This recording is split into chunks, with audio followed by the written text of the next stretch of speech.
পৃথিবী মা বলি না, সেই মাকে আমরা প্রত্যেক দিন আমরা পায়ের মধ্যে পায়ের তলে রাখি। তাকে কিছু তাদের অভিশ্রাপ লাগবে না আমাদের?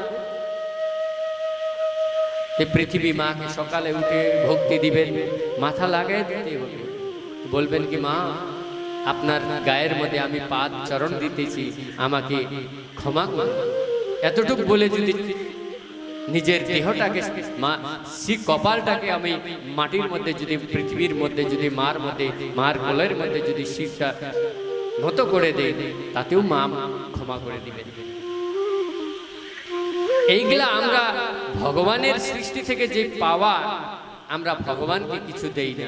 এই সূর্যকে জল দিতে কত কত ব্যথা হয় না? তো বেশি তো লাগে না, আমরা করি না। বায়ুকে যে বায়ু পূজন হয়, আগামী আসতেছে হনুমান জয়ন্তী, কিছুদিন কয়েকদিন পরে আছে হনুমান জয়ন্তী পূর্ণিমা। যাদেরকে আমরা আরো একটা বলি, ওই যে আমাদের বাড়ির মধ্যে আগে একটা চক্রি ঘুরতো না, একটা ঘূর্ণা ঘুরতো না, ওটা কেন লাগানো হয় বলেন তো? কেউ জানে? কেউ জানা আছে?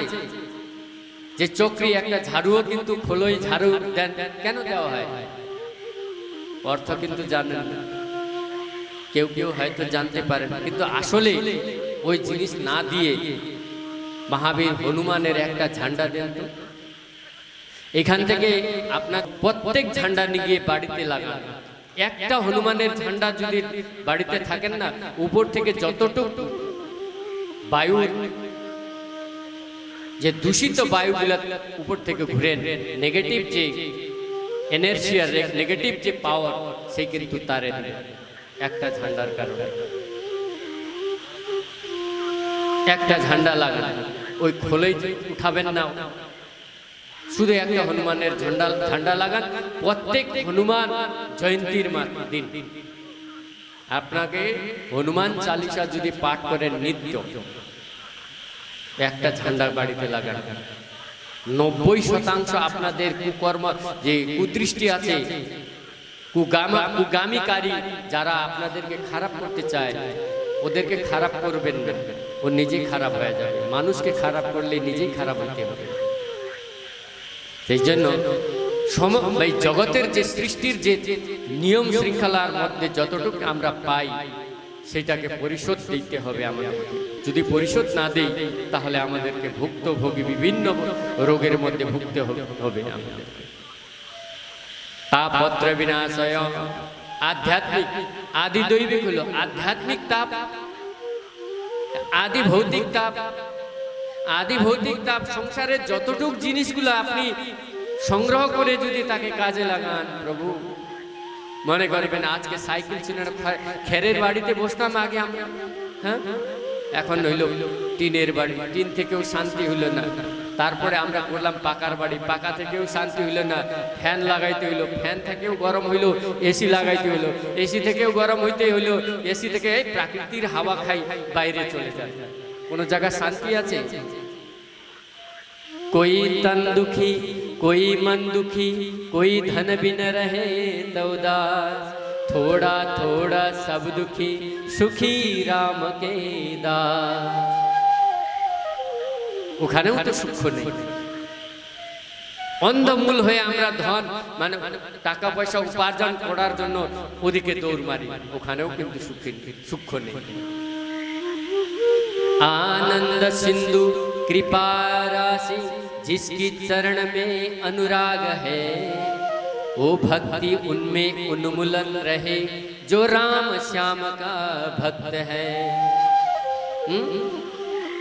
भगवानेर भगवान के छेड़े दिए कोनो जगह आनंद नहीं। आध्यात्मिक आध्यात्मिक ताप, মনের মধ্যে যে জ্ঞান বিবেক বলি, মনের সঙ্গে ভগবানের সঙ্গে যদি সম্বন্ধ না থাকে, সেই আধ্যাত্মিক জ্ঞান হইতে পারে না। তো সম্বন্ধ কিভাবে লাগাইতে হবে? সৎসঙ্গের মাধ্যমে, সাধু সঙ্গ করে সৎসঙ্গ করে ভাগবত শ্রবণ করে নিত্য নিরঞ্জন অভ্যাস যোগ অভ্যাস করেও আপনাদের ভগবানের সঙ্গে সম্বন্ধ লাগাইতে পারে। সেই শ্রীকৃষ্ণ আয় বয়ম নম, এই কৃষ্ণ রাধা স্বরূপকে আমরা প্রণাম করি। এই বলে প্রথম শ্লোকটাকে ব্যাখ্যা করেন ব্যাস। সুখদেব মহারাজকে ডাকেন, यम प्रव्रजन्तुमनुपेतमपेत कृत्यं द्वैपायनो विरह कातराजुहाव पुत्रेति तन्मयतया तरवोऽभिनेदु स्तं सर्वभूतहृदयं मुनिमानुतस्मिन्। যখন সুখদেব মহারাজ জন্ম হয়েছিলেন আর নিজের শালনালকে নিয়ে সোজাই জঙ্গলে চলে গেছিলেন, তখন পিছনে থেকে বাবা ডাকছেন, ও ছেলে, ওই ছেলে, ওই ছেলে। তখন কিন্তু জঙ্গল থেকে যে তন্ময় হয়ে বৃক্ষরা উত্তর দেন, আরে ব্যাসজি মহারাজ, আপনি তো ভগবানের অংশ অবতার, আপনি কাকে ডাকতেছেন? সেই ছেলে কিন্তু আপনার কয়বার ছেলে হইল, সেই কিন্তু আপনি কয়বার ওনার ছেলে হয়ে গেলেন। উনি কিন্তু আধ্যাত্মিক নিরাকার নির্গুণ স্বরূপ ভগবত চিন্তনের লোক, ওনাকে ডাকবেন না। ব্যাসদেবকে ঘুরে দিলেন। সমস্ত বৃক্ষগণ উত্তর দিলেন, উনি নির্গুণ নিরাকার সুখদেব স্বরূপ ভগবত স্বরূপ, কিন্তু ভগবানের লীলা গান করার জন্য ওনার অবতার, আপনি ওনাকে ডাকবেন না বলে দিলেন। এখানে শৌনকাদি ঋষিগণ বলেন, হে অজ্ঞান ধ্বন্ত বিধ্বংস কোটি সূর্য সমপ্রভা সুতাখ্যায়ী কথাসারম মম কর্ণরসায়ন। সংসারের আলো কাকে বলেন? যে শিক্ষার আলো আছে, জ্ঞানের আলো আছে, যার মনের মধ্যে ভগবত চিন্তনের আলো আছে, সেই কিন্তু জ্ঞানী, সেই কিন্তু প্রকাশ পায়। অনন্য অনেক কোটি কোটি সূর্য যে প্রকাশ দেন, যে একটা জ্ঞানের যদি প্রকাশ আপনাদের হৃদয়ের মধ্যে যদি থাকে, তো মনে করবেন আপনি অনেক হাজার হাজার লোককে জ্ঞান তুল্য করতে পারবেন। সেই জন্য শিক্ষা এমন বস্তু, জ্ঞান এমন বস্তু, তাকে সবাই নিতে হবে। এখানে বলেন ভক্তিমান শৌনকাদি ঋষিমুনি, আসার কলিযুগ অনেক ঘোর আছে। এই যে আমাদের কলিযুগে बोला आनंद कंद भगवान की, कृष्ण गोविंद गोविंद गोपाल, कृष्ण गोविंद गोविंद गोपाल, कृष्ण गोविंद गोविंद गोपाल, मुरली मनोहर नंदलाल, कृष्ण गोविंद गोविंद गोपाल, कृष्ण गोविंद गोविंद गोपाल, मुरली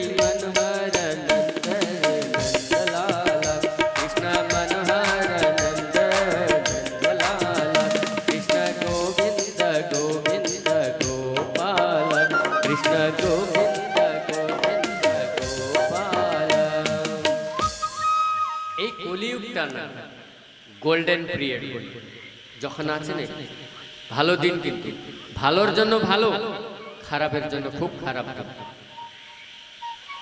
কেন?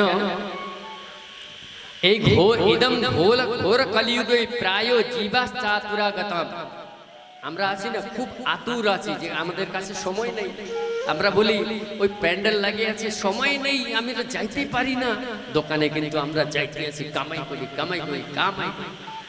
সময় নেই। এ বাবা, তুমি তোমার কাছে না, সময় কিন্তু তোমাকে দিতেছে না জায়গাটা ওখানে যাতে, কলি তোমাকে ওই জায়গাতে যাইতে কলি দিতেছে না, তোমাকে সময় দিতে না, কলি যাইতে তোমাকে দিতেছে না। কেন? লোভ রূপের যে কলি তোমাদের ভিতরে ঢুকে গেছে না, সেই কলির কারণে তুমি ওখানে সৎসঙ্গের মাধ্যমে ওখানে যাইতে পারবে না। কেন? এখানে কলি প্রবেশ করতে পারবে না, এই জায়গাতে কলি প্রবেশ হয় না। দেখেন, এই উদাহরণ আমি বলে দেই, কারণ এখানে আসলে ঘুমাইলেও কিন্তু পুণ্য আছে। বাড়িতে ঘুমাইলে নরকে যাইতে হবে, এখানে এসে যদি ঘুমাই তাও কিন্তু ভগবান বলবেন কি, যারা ভাগবত সঙ্গের মধ্যে গিয়ে যদি ঘুমে দেন, তাও কিন্তু তাদেরকে নিয়ে আসবে না। যম বলেন, ধর্মরাজ বলেন তাদেরকেও নিয়ে আসবে না। সেই আমি তাদের মালিক নই, তাদের মালিক ভগবান।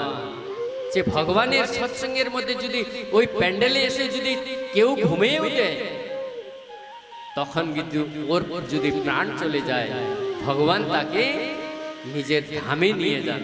সেই এমন পূর্ণ জায়গাতে কেউ আসতে পারবে? বাড়ির কাজই তো ছেড়ে দেবে। এই কলিযুগে এই ছোট্ট সময়ের মধ্যে যদি একটাও যদি পূর্ণ করে যান, তো আপনার যদি ওখানে যাওয়ার সময় বলবে কি একটা পূর্ণ করছে, সেই জন্য ওকে এখন এত তাড়াতাড়ি আমাদের নরকে নিয়ে যাওয়া হয় না, যায় না। তো এখানে শৌনকাদি ঋষিগণ প্রশ্ন করলেন, কৃষ্ণ প্রাপ্তি করম শাশ্বত সাধনম তদ্বাধুনঃ শ্রেয়সাম যদ ভবেৎ শ্রেয় পাবনম চ পাবনম কৃষ্ণ প্রাপ্তি করম শাশ্বত সাধনম তদাধুনা। কৃষ্ণকে কিভাবে আমরা প্রাপ্তি করি? কৃষ্ণকে আমরা বলি না কিভাবে প্রাপ্তি করি? আমরা কৃষ্ণকে চাই। কৃষ্ণ কেমন আছেন? কৃষ্ণ নামটা কি? আকর্ষয়তি হৃদয়নাম ইতি কৃষ্ণ। যে কৃষ্ণ নামের তার হৃদয়ে সংকর্ষণ হয় না, সে কিন্তু কৃষ্ণ ভক্ত নয়। কৃষ্ণ মানে আকর্ষয়তি হৃদয়নাম, যার হৃদয়কে টেনে নিয়ে নিজের কাছে নিকটে নিয়ে যাইতে চায়, তাকেই বলে যায় কৃষ্ণ। বোলানন্দ কন্দ ভগবান কি। সেই কৃষ্ণ প্রাপ্তি করার জন্য শাশ্বত সাধন কে? ভাগবত।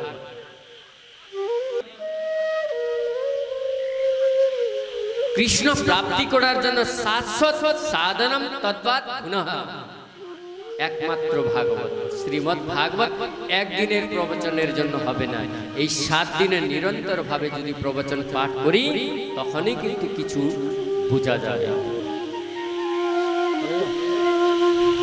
সে কৃষ্ণ প্রাপ্তি করার সাধন কি? প্রীতে শৌনক চিত্তে তেহ তো বঞ্চমি বিচার্য চ সর্বসিদ্ধা সর্বসিদ্ধান্ত নিষ্পন্নম সংসারম ভয়নাশনম।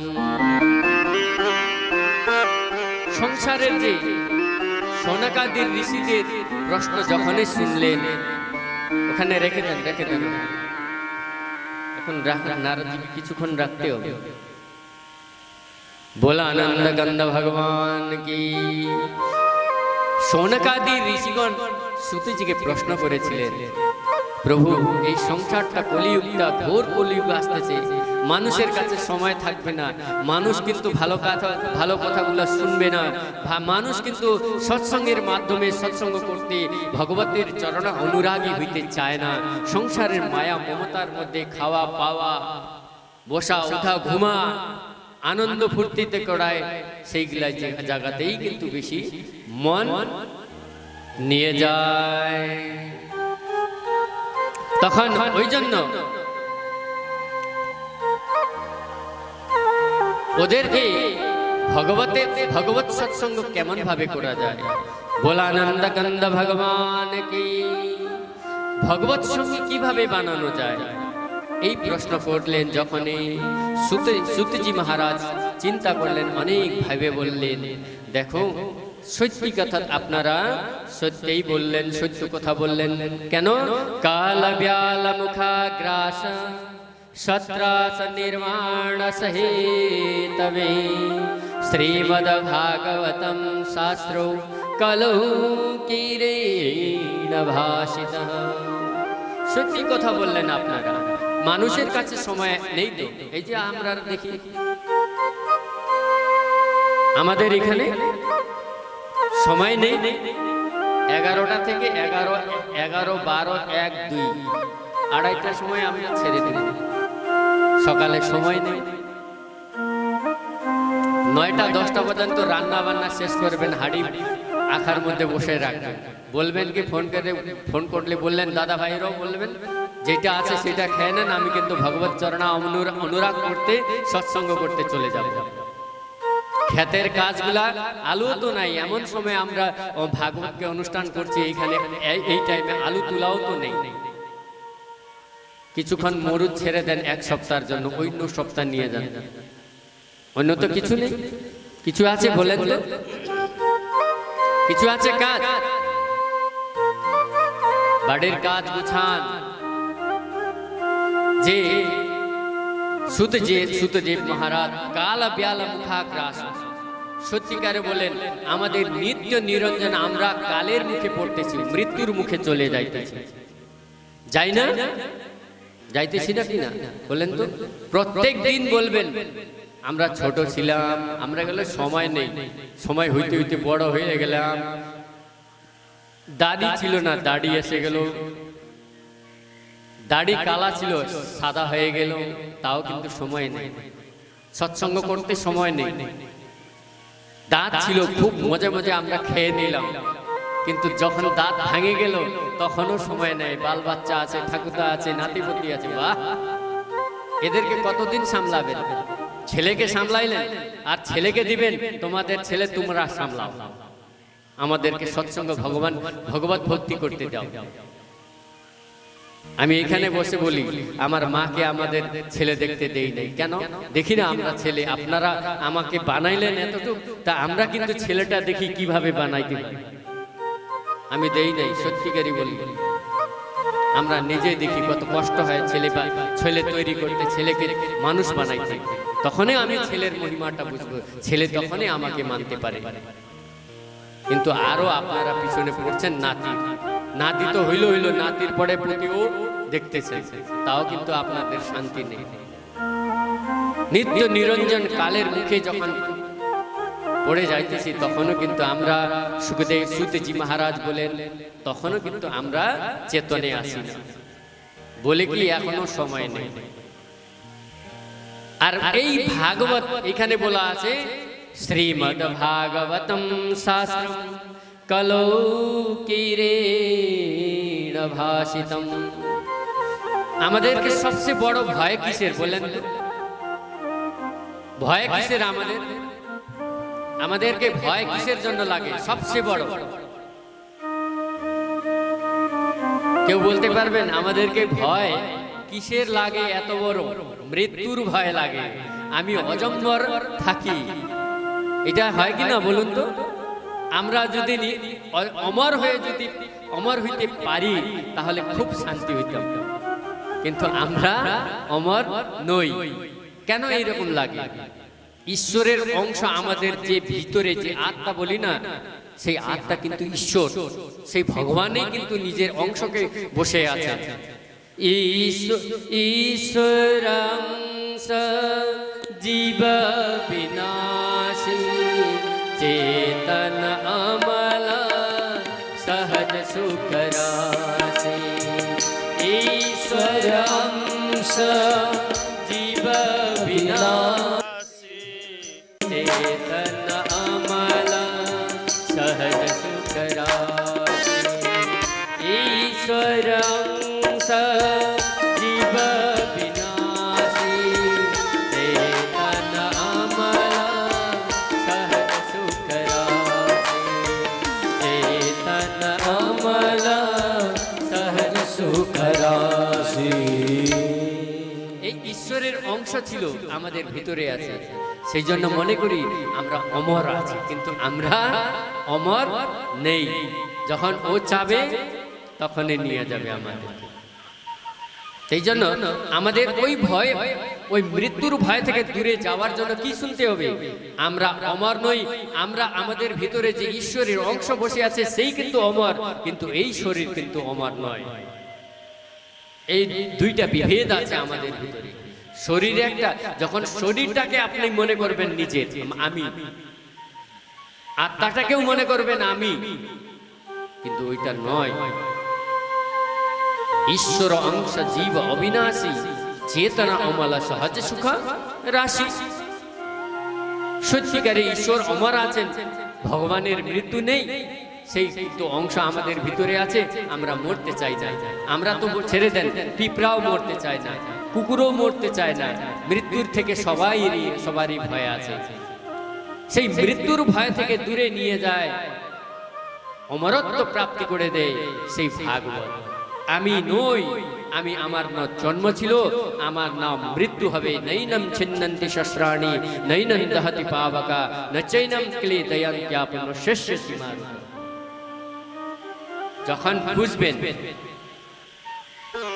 আমি ওইটা নই, যে দেহটা একটা, আমি আলাদা, যে বলতেছে, যে কথা বলতেছে, এই কিন্তু বস্তু আলাদা, দেহ আলাদা।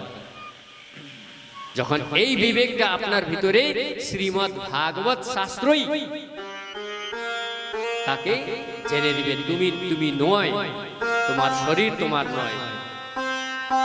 যখনই এই জানবেন, তখন কিন্তু ভগবানকে जानते पावेन।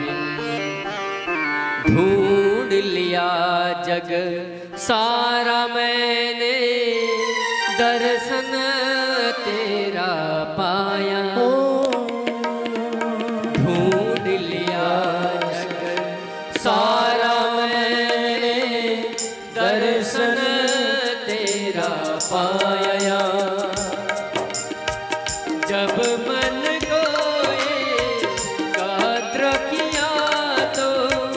जब मन को एकाग्र किया तो तुम दिल में समाया है।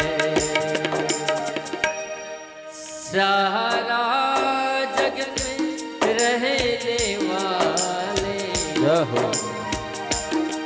श्री के बिहारी हमारे,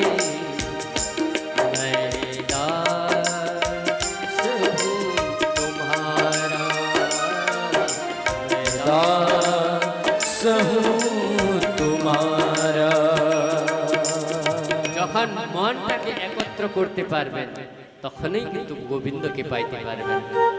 মন এবং মনস্যৈবং সুখ দুঃখস্য কারণঃ। এই মনটাই কিন্তু সুখের কারণ, এই মনটাই কিন্তু দুঃখের কারণ। মন এবং মনস্যৈবং সুখ দুঃখস্য কারণঃ। সেই জন্য जन्मांतरे एतस्माद् परं किंचित्, एतस्माद् परं किंचित् मनः शुद्धेन विद्यते। जन्मांतरे भवेत् पुण्यं तदा भागवतं लभेत्। সুত জি বলেন, দেখো শৌনকাদি মুনিরা, এতস্মাৎ পরম কিঞ্চিৎ, মানুষের যদি ছোট ছোট যদি পুণ্য থাকে, এক জন্মের পুণ্যের নয়, অনন্ত জন্মের পুণ্য যদি একটাও যদি আপনার রয়ে থাকে, তখনই কিন্তু 7 দিনের ভাগবত শ্রবণ করতে পারবেন।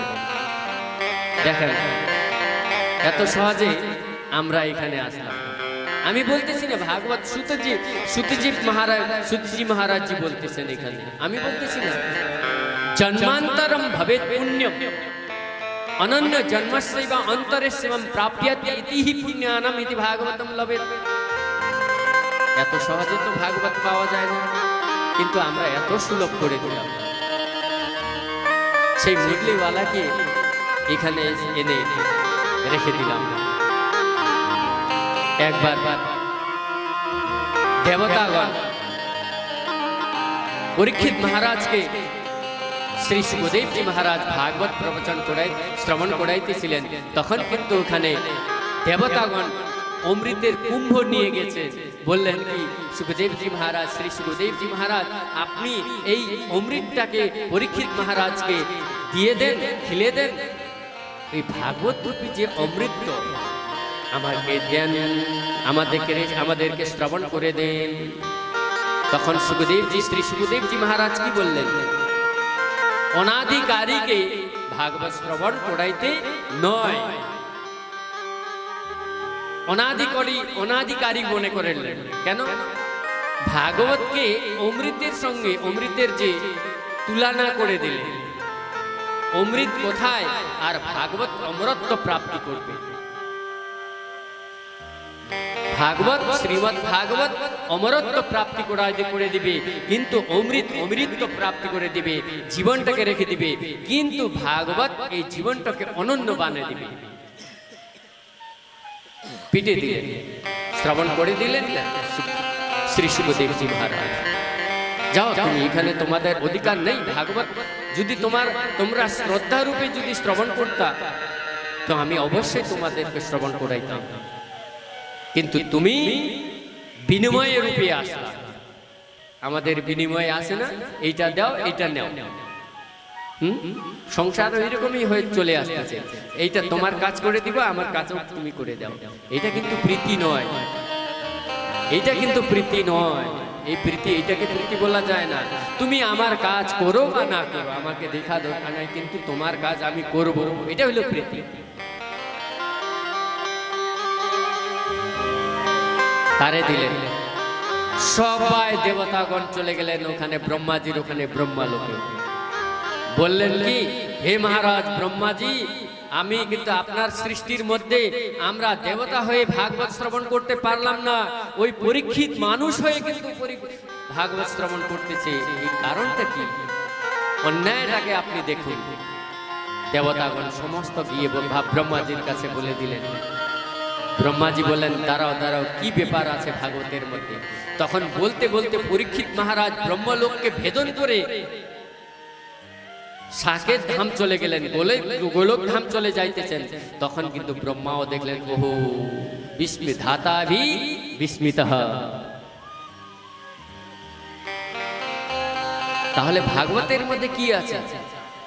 জ্ঞানের তরাজু, যে জ্ঞানের পাল্লার মধ্যে রেখে ভাগবতকে রেখে দিলেন, স্বর্গের মধ্যে নাপলেন, সমস্ত শাস্ত্রকে একদিকে রেখে দিলেন, ভাগবতকে একদিকে রাখে দিলেন।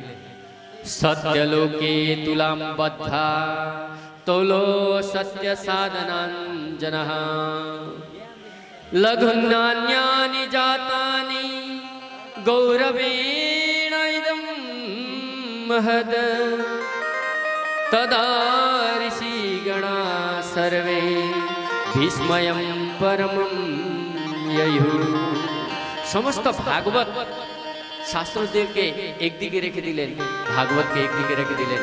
ভাগবত উঁচা হয়ে উপরে উঠে গেলেন, সমস্ত শাস্ত্রগুলো হালকা হয়ে গেল।